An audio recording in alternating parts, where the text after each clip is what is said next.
안녕하세요. 오늘은 B.A. 게리 씨의 논문 개혁주의 신앙 고백서에 나타난 성찰론을 좀 깊이 들여다볼까 합니다. 네, 안녕하세요. 특히 신학 공부하시는 당신에게는 이게 아주 흥미로운 주제가 될 것 같아요. 단순히 내용을 훑은 게 아니라 이 논문이 던지는 생각거리들을 같이 좀 곱씹어봤으면 합니다. 네, 좋은 자료라고 생각합니다. 게리 씨의 분석이 상당히 날카로운 면이 있죠. 그렇죠. 그래서 이번 논의의 목표는 일단 게리 씨가 말하는 개혁주의 성찰론의 여러 유형들, 그걸 먼저 좀 정확하게 이해하고요. 네, 그리고 그의 분석이 당신이 중요하게 여기실 웨스트민스터 표준문서나 하이델베르크 요리문답 같은 역사적 고벽서들을 더 깊이 이해하는 데 어떤 도움을 주는지, 또 혹시 비판적으로 볼 지점은 없는지, 네, 그리고 더 나아가서 실제 목회 현장에는 어떤 의미가 있을지 이런 것들을 좀 파헤쳐 보려고 합니다. 네, 아주 중요한 작업이 될 것 같습니다. 게리 씨의 핵심 주장은 이거죠. 우리가 보통 생각하듯이 딱 하나로 통일된 정통 개혁주의 성찰론, 이런 건 사실 좀 애매하고 역사적으로 보면 최소 3가지 정도의 뚜렷한 흐름이 같이 있었다는 거잖아요. 맞습니다. 게리 씨는 이걸 각각 상징적 기념설, 상징적 병행설, 그리고 상징적 도구설 이렇게 이름을 붙였죠. 네, symbolic memorialism, symbolic parallelism, symbolic instrumentalism. 그러면서 이제 필립 샤프 같은 학자들이 칼뱅 견해만 너무 정통으로 본 거 아니냐, 그건 좀 단순하다 이렇게 비판하면서 시작하고요. 그렇죠. 논문 서두랑 말미에서 그 점을 분명히 지적하죠. 자, 그럼 게리 씨가 이 세 유형을 어떻게 나누는지 그 구체적인 내용으로 한번 들어가 보시죠. 네, 좋습니다. 역시 제일 먼저 나오는 인물은 츠빙글리군요. 게리 씨가 말하는 상징적 기념설. 이거 핵심이 뭔가요? 네, 게리 씨에 따르면요. 치빙글리 성찰론의 가장 큰 특징은 성례를 이미 받은 은혜, 그러니까 과거에 받은 은혜에 대한 표지나 증표로 본다는 점입니다. 아, 이미 받은 은혜의 표지. 네, 라틴어 표현으로는 facte gratiae signum, 이미 완료된 은혜의 표징 이렇게 표현하는데 이게 뭐냐면 성찬 자체가 은혜를 막 전달해주는 통로는 아니라는 걸 강조하는 거죠. 그렇군요. 그럼 츠빙글리에게 중요했던 건 뭔가요? 그리스도의 희생을 기억하고 기념하는 것, 이게 첫 번째고요. Wiedersgedächtnis라는 독일어 표현을 쓰는데 기념이죠. 그리고 그걸 통해서 사람들 앞에서 내 신앙을 공적으로 고백하고 또 교회 공동체와 하나됨을 확인하는 것, 이런 데 주안점을 뒀다는 겁니다. 그러니까 성찬이 은혜를 주는 수단이라기보다는 내가 받은 은혜를 확인하고 공동체 앞에서 신앙을 드러내는 그런 행위에 더 가깝다, 이렇게 볼 수 있겠네요. 정확합니다. 게리 씨는 취빙글리가 성례가 은혜를 전달하는 수단이라는 개념 자체를 아주 명백하게 거부했다고 지적해요. 아, 거부했다고요? 네. 왜냐하면 취빙글리는 영적인 것은 영적으로만 통하는 거지 무슨 물질적인 매개체가 필요 없다 이렇게 봤거든요. 그래서 성찬에서 이것은 내 몸이다 이런 현실적인 표현들도 문자 그대로 받아들이면 안 되고 비유적으로 상징적으로 이해해야 한다고 주장했죠. Symbolum et adumbratio라고 상징이며 예표다 이런 식으로요. 아하. 게리 씨는 이런 주장을 뒷받침하려고 치빙글리의 여러 글들, 67개 조항이라든지 신앙의 이치, 신앙 해설 이런 것들을 인용하면서 설명하고 있습니다. 결국 치빙글리에게 성찬은 감사의 회상, 신앙 고백, 교회 연합 이런 의미가 아주 강했던 거죠. 네, 명확하게 정리가 되네요. 그럼 이제 칼뱅으로 넘어가 보죠. 상징적 도구설. 게리 씨는 이 둘 사이에 어떤 근본적인 차이가 있다고 봅니까? 츠빙글리하고 비교하는 게 중요할 것 같은데요. 네, 게리 씨는 칼뱅의 관점이 치빙글리하고는 아주 다르다고 강조합니다. 칼뱅한테 성례는 그냥 과거 은혜를 떠올리게 하는 표지에 그치는 게 아니고요. 그게 상징하는 것, 즉 그리스도 자신과 그분의 은혜를 실제로 가져오고 전달한다는 겁니다. 가져오고 전달한다. 네, 프랑스 표현으로 apporter et communiquer라고 했는데 말 그대로 가져오고 소통시킨다 이런 의미죠. 은혜가 그냥 상징만 되는 게 아니라 진짜로 주어진다, 돈내라는 거예요. 아, 전달, 그리고 주어짐. 이 단어들이 핵심이군요. 츠빙글리의 기념과는 확실히 느낌이 다르네요. 맞습니다. 칼병은 표징하고 그게 의미하는 실제, 즉 진리가 분리되지 않고 함께 딱 결합되어 있다. 시뮬 엔엑사라고 봤어요. 함께 결합되어 있다. 네. 그리고 성령께서 이 바깥으로 보이는 표징들, 빵과 포도주를 도구로 사용하셔서 믿는 사람에게 그리스도와의 신비로운 연합, 특히 그리스도의 실체, substance와의 교제를 가능하게 하신다고 믿었던 거죠. 실체와의 교제. 네. 물론 켈뱅도 추빙글리처럼 성찬을 서약이나 교회의 표지 이런 식으로 설명하기도 해요. 하지만 상징의 본질, 그러니까 상징이 어떻게 진짜 실제랑 연결되는지에 대한 이해에서는 근본적으로 달랐다는 거죠. 게리 씨는 칼뱅의 이런 입장을 설명할 때 주로 제네바 요리문답을 중요한 근거로 들고 있습니다. 치빙글리와 켈뱅의 차이가 아주 선명하게 드러나네요. 그런데 게리 씨는 여기서 딱 멈추는 게 아니라 세 번째 유형, 그러니까 불린거와 연결되는 상징적 병행설을 또 제시하잖아요. 이건 또 어떤 입장인가요? 앞에 두 입장이랑 어떻게 다른지 궁금합니다. 네, 게리 씨는 하인리히 불린거가 주도해서 쓴 제2 스위스 신앙 고백서를 이 상징적 병행설의 대표적인 모델로 봅니다. 제2 스위스 신앙 고백서요? 네, 이 입장은 추빙글리하고 칼뱅 그 사이 어디쯤 있는 것처럼 보여요. 한편으로는 표징, 즉 빵과 포도주와 실제, 그리스도의 몸과 피가 성례 안에서 연합된다는 걸 분명히 말하거든요. 그러니까 단순 기념서라고는 다르죠. 네. 근데 그 연합되는 방식이 좀 독특해요. 뭐냐면 신자가 겉으로 빵과 포도주를 먹고 마시는 행위와 동시에 속으로는 성령을 통해서 그리스도의 몸과 피가 영적으로 먹고 마시는 사건이 나란히 병행해서 일어난다는 거예요. 게리 씨는 여기서 인투스 인테림이라는 라틴어 표현에 주목하는데 내부적으로 그러는 동안에 이런 뜻입니다. 아, 동시에, 병행하여. 이게 핵심 키워드군요. 그럼 칼뱅의 도구서라고는 어떻게 다른 건가요? 얼핏 들으면 좀 비슷해 보이기도 하는데요. 중요한 차이점은 게리 씨가 보기에 불린거의 병행설에는 칼뱅처럼 그 표징이 내적인 영적 사건을 일으키거나 전달하는 그런 명시적인 도구로서의 언어가 좀 부족하다는 겁니다. 아, 도구라는 표현이 약하다. 그렇죠. 그러니까 외부적인 행위랑 내부적인 사건이 연결은 돼 있는데 그 외부 표징이 내부 은혜를 전달하는 수단이나 도구로 기능한다는 점이 칼뱅만큼 강하게 드러나지는 않는다는 거죠. 그냥 두 사건이 나란히 일어난다. 이렇게 설명하는 데 좀 더 가깝다는 분석이에요.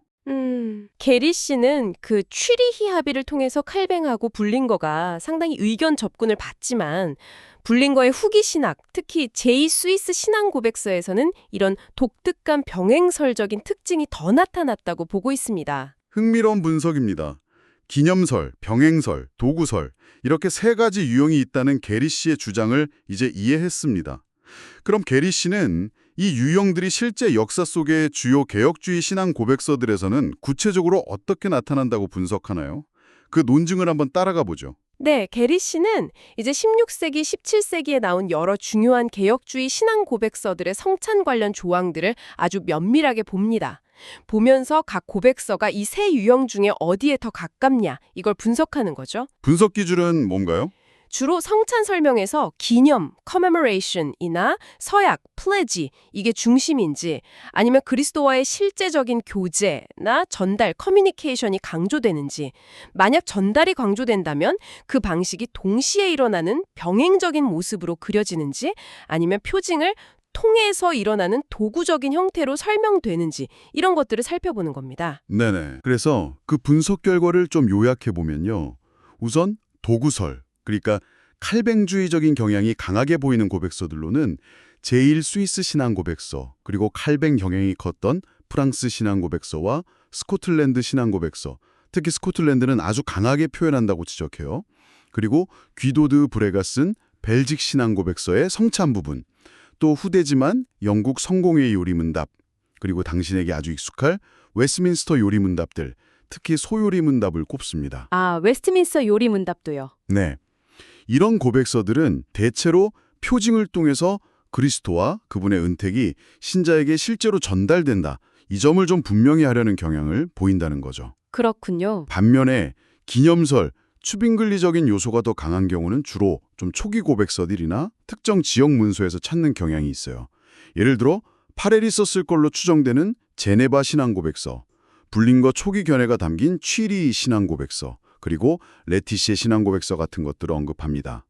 게리 씨는 이 유형이 후대로 가면서 주류 개혁주의에서는 좀 힘을 잃어간다고 보는 것 같아요. 점점 줄어드는 추세였군요. 그리고 마지막으로 게리 씨가 가장 흥미롭게 분석하는 병행설. 불링거 유형은 아까 말씀드린 제2스위스 신앙고백서가 대표적이고요. 또 아주 중요한 하이델베르크 요리문답도 이 유형에 가깝다고 분류를 합니다. 아, 하이델베르크도 병행설로요? 이건 좀 논란이 있을 수 있겠는데요. 네, 그럴 수 있습니다. 그리고 흥미로운 건 벨직 신앙고백서의 경우 성찬 부분은 도구설 쪽으로 보면서도 세례 부분은 또 병행설적 요소가 있다고 분석하기도 하고요. 같은 문서 안에서도 다르게 본다. 네. 또 표현이 좀 모호하다고 평가되는 영국 성공회 39개조 신조나 심지어 웨스트민스터 신앙고백서 본문 일부에서도 병행설적으로 해석될 여지가 있는 표현들, 예를 들면 참으로 그러나 영적으로 같은 표현이 있다고 지적하기도 합니다. 네.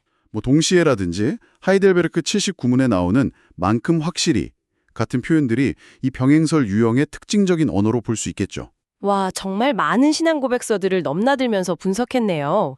그런데 게리 씨 자신도 하나의 고백서 안에 여러 유형이 좀 섞여 있다거나 표현이 모호해서 해석의 여지가 있는 경우가 있다고 인정한다는 점, 이게 또 중요해 보입니다. 맞아요.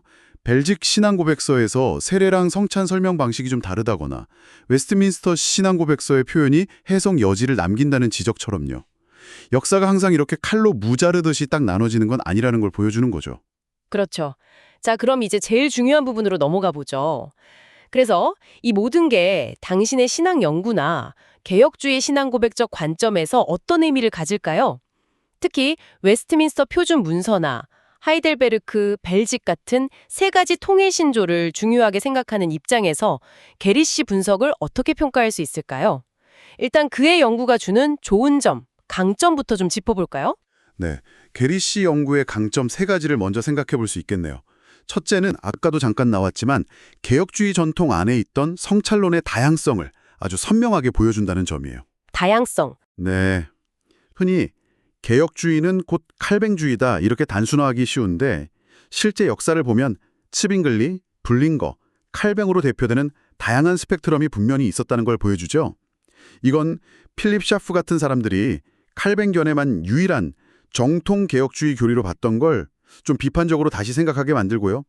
당신의 신학 연구에서도 개혁주의를 좀 더 입체적으로 이해하는 데 도움을 줄 수 있습니다. 네, 확실히 그런 면이 있겠네요. 둘째는 기념설, 병행설, 도구설이라는 꽤 유용한 분석 틀을 제공한다는 점입니다.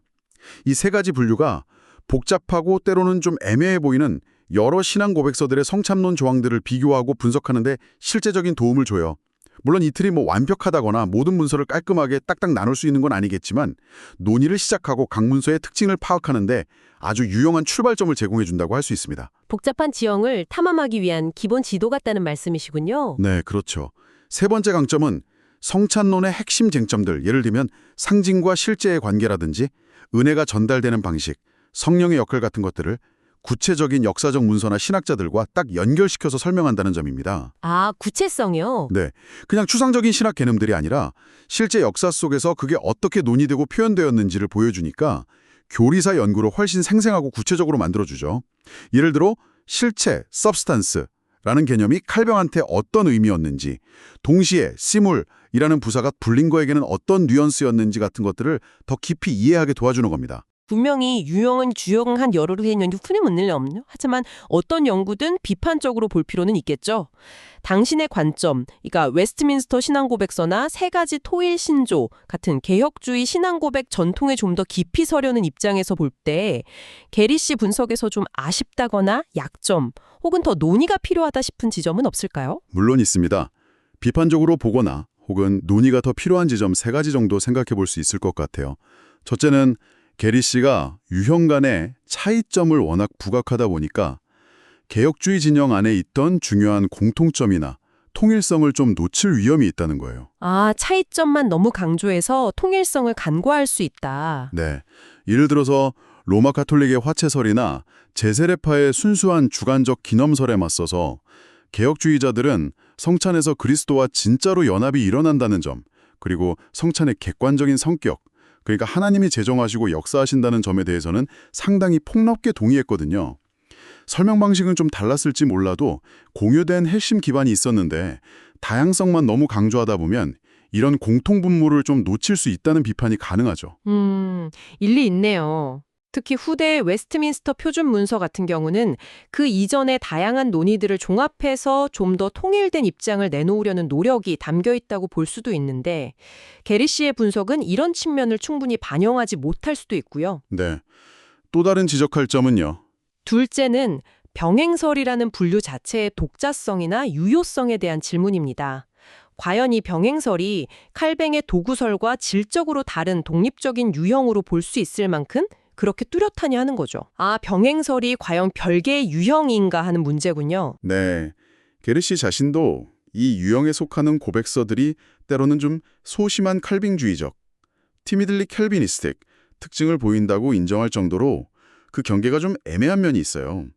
성찬에서 은혜를 받는 게 표징을 받는 것과 동시에 일어난다는 설명이랑 표징을 통해서 일어난다는 설명 사이의 신학적 거리가 생각보다 그렇게 크지 않을 수도 있다는 거죠. 그럴 수도 있겠네요. 어쩌면 병행설은 도구설의 그냥 한 가지 변형이거나 아니면 도구적 의미를 좀 덜 명확하게 표현한 형태일 수도 있다는 겁니다. 역사 속 인물들 스스로가 이 둘을 얼마나 그렇게 날카롭게 구분해서 사용했는지도 좀 따져볼 필요가 있고요. 네. 세 번째는 어떤 점인가요? 세 번째는 특정 신앙 고백서에 대한 게리 씨의 분류가 과연 타당한가 하는 점입니다. 이건 특히 당신이 중요하게 여기는 고백서들과 관련될 때 더 민감한 문제가 될 수 있어요. 예를 들면요? 예를 들어 게리 씨가 하이델베르크 유리문답을 칼빙주의적 도구설이 아니라 병행설로 분류한 것. 이거 역사적으로 엄청난 논쟁거리였습니다. 아, 역시 하이델베르크 해석 문제군요. 네, 게리 씨 자신도 각주에서 언급하듯이 19세기 미국 장로교회에서 존 네빈이랑 찰스 하지 사이에 벌어졌던 그 격렬한 메르세스버그 신학 논쟁이 바로 이 하이델베르크 유리문답의 성찰론 해석을 둘러싸고 벌어진 대표적인 사례죠. 네네. 또 웨스트민스터 신앙고백서의 성찰론 표현이 좀 모호해서 병행설 해석의 여지가 있다는 게리 씨의 주장 역시 신앙고백서 전체의 문맥, 특히 성례 일반에 대한 27장이라든지 그리스도와의 연합 교리, 그리고 웨스트민스터 대소요리 문답과의 유기적인 관계 속에서 볼 때 많은 학자들이 동의하기 어려울 수 있습니다. 게리 씨도 요리문답은 도구설적임을 인정하지만요. 일반적으로 웨스트민스터 표준 문서는 상당히 명료하고 일관된 칼뱅주의적 도구설을 제시한다고 해석되는 경우가 많거든요. 정말 중요한 지적들입니다. 게리 씨의 틀 자체는 유용하지만 개혁주의의 통일성 문제라든지 병행설 분류의 모호함, 그리고 하이델베르크나 웨스트민스터 같은 핵심 고백서 해석에 대한 이견 등은 신중하게 고려해야 할 부분이군요. 자, 그럼 이제 논의를 좀 현실적인 차원, 그러니까 목회적 실천과 연결해 봅시다. 목회 사역을 준비하고 또 감당해야 할 당신에게 이 논의는 어떤 구체적인 함의를 줄 수 있을까요? 성찬을 집례하고 가르치는 입장에서 이 역사적, 신학적 논의가 어떻게 적용될 수 있을지 궁금합니다. 네, 이 논의에서 뽑아낼 수 있는 목회적 함의 세 가지 정도를 제안해 볼 수 있을 것 같습니다. 첫째는 신중하면서도 명확한 성찬 교육이 정말 중요하다는 걸 다시 한번 깨닫게 된다는 점입니다. 성찬 교육의 중요성? 네, 역사적으로 다양한 견해가 있었다는 사실을 아는 건 지적으로는 유익하지만 목회 현장에서는 우리 교회가 고백하고 따르는 성찬 이해, 예를 들어 웨스트민스터 표준 문서를 따르는 장로교회라면 주로 칼뱅주의적 도구설이겠죠. 그걸 성도들이 잘 이해하고 그 풍성함을 누릴 수 있도록 명확하고 설득력 있게 가르칠 책임이 있다는 거죠. 네. 큰 의미, 즉 그리스도와의 실제적인 연합과 은혜의 수여라는 측면을 잘 가르쳐서 성도들이 성찬을 통해 진짜 영적인 유익을 얻도록 도와야 합니다. 그렇죠. 무의식적으로 기념설에 머무르지 않도록. 맞습니다.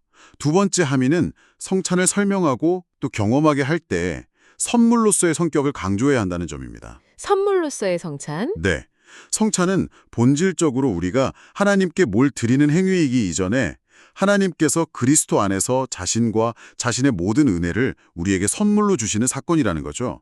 이건 특히 칼뱅주의적 도구설의 핵심 강조점하고 딱 맞닿아 있습니다. 네. 우리의 기억, 다짐, 헌신 이것도 물론 중요하지만 그게 성찬의 본질은 아니라는 거예요. 성찬의 중심에는 우리를 위해 자신을 내어주시는 그리스도의 객관적인 임재와 은혜의 수여가 있다는 것. 이걸 강조할 때 성찬은 인간의 어떤 노력이나 감정에 좌우되는 주관적인 경험을 넘어서서 하나님의 신실하심에 근거한 은혜의 방편으로서 굳건히 설 수 있게 됩니다. 아, 정말 중요한 포인트네요. 게리시가 켈벤과 루터 둘 다 성례를 인간의 행위, 워크가 아니라 하나님의 선물, 기프트로 봤다는 점을 지적한 것, 이건 목회적으로 정말 중요한 통찰입니다. 네, 마지막 세 번째 함의는 무엇일까요? 세 번째는 성찬의 의미를 이렇게 깊이 이해하는 것이 성찬 참여 자격과 준비, 소위 수찬정지 문제까지 포함해서 여기에 대한 더 깊은 이해로 이어진다는 점입니다. 아, 참여 자격 문제. 네. 성찬이 단순히 과거를 기념하는 걸 넘어서 그리스도께서 자신과 구원의 은택을 실제로 전달하는 은혜의 방편, 즉 도구설적으로 이해한다면 아무나 함부로 참여해서는 안 된다는 결론에 이르게 되죠. 그렇죠. 웨스트민스터 신앙고백서 29정 7항 8항이나 하이델베르크 요리문답 81문 82문답이 가르치듯이 성찬에 참여하는 사람은 반드시 자기를 살피고 죄를 회개하고 그리스도를 믿는 믿음이 있는지, 주의 몸을 분별하며 빵과 포도주가 단순한 음식이 아니라 거룩한 표징임을 알고 믿음으로 그리스도와 그의 은택을 받을 준비가 되어 있어야 한다는 겁니다. 네, 자신을 살피는 것이 중요하죠. 따라서 무지하거나 혹은 명백히 불경건한 삶을 살거나 회개하지 않는 사람은 자신과 공동체의 거룩함을 위해서 성찬 참여가 일시적으로 금지될 수도 있는 거죠. 수찬 정지. 게리시가 칼뱅과 관련해서 합당치 않게 성찬에 참여하는 사람들에 대해 잠깐 언급하는데 성찬의 존엄성과 그 의미를 깊이 가르치는 것은 결국 합당한 참여를 위한 성도들의 준비를 돕는 아주 중요한 목회적 과제라고 할 수 있습니다. 명쾌한 정리 감사합니다. 역사적 다양성을 이해하면서도 우리가 고백하는 신앙 고백의 기초에서 성찬의 의미를 명확히 교육하고 또 성찬을 하나님의 선물로 강조하며 합당한 참여를 위한 준비를 강조하는 것. 이 세 가지가 목회 현장에서 이 논의를 적용할 수 있는 핵심적인 방향이 되겠군요. 자, 이제까지 논의를 좀 종합해 보겠습니다.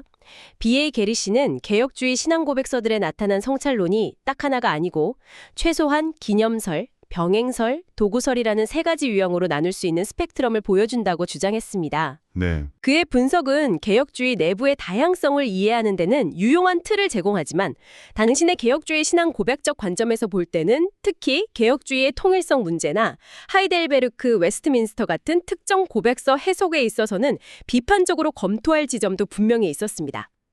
네, 그렇습니다.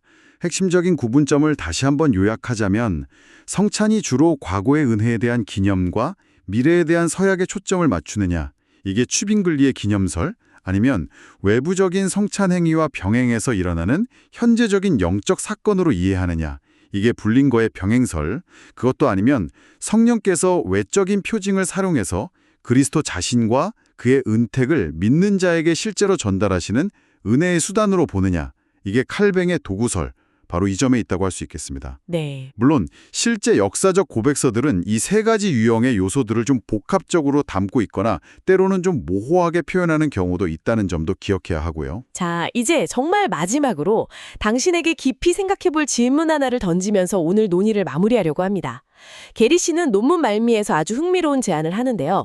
어쩌면 성찬론을 나누는 진짜 중요한 구분선은 개혁주의 내부의 치빙글리, 불린거, 칼뱅 이 사이에 있는 게 아니라 성례를 주로 인간의 응답행위, 그러니까 기념이나 서약 같은 걸로 보는 치빙글리와 성례를 하나님께서 주시는 선물, 즉 은혜의 방편으로 보는 칼뱅과 루터, 이 양자 사이에 그어져야 할지도 모른다는 겁니다. 아, 그 지적이 있었죠. 네. 즉 성례를 인간 중심으로 보느냐 아니면 하나님 중심, 그리스도 중심으로 보느냐 이게 더 근본적인 차이라는 거죠. 자, 이 질문을 당신에게 던져봅니다. 게리 씨의 이 마지막 제안을 염두에 둘 때 개혁주의 내부의 성찬론 스펙트럼을 이해하는 것이 장로교나 개혁교회 안에서의 신학적 대화와 일치를 넘어서서 특히 루터고와의 에큐메니칼 대화에는 어떤 새로운 관점이나 가능성을 열어줄 수 있을까요? 상당히 중요한 질문이네요. 게리 씨 자신도 논문 여러 곳에서 에큐메니칼란 함의를 좀 암시하고 있거든요. 당신의 계속된 신학 연구와 또 미래 사역 속에서 이 질문이 의미 있는 성찰의 계기가 되기를 바랍니다.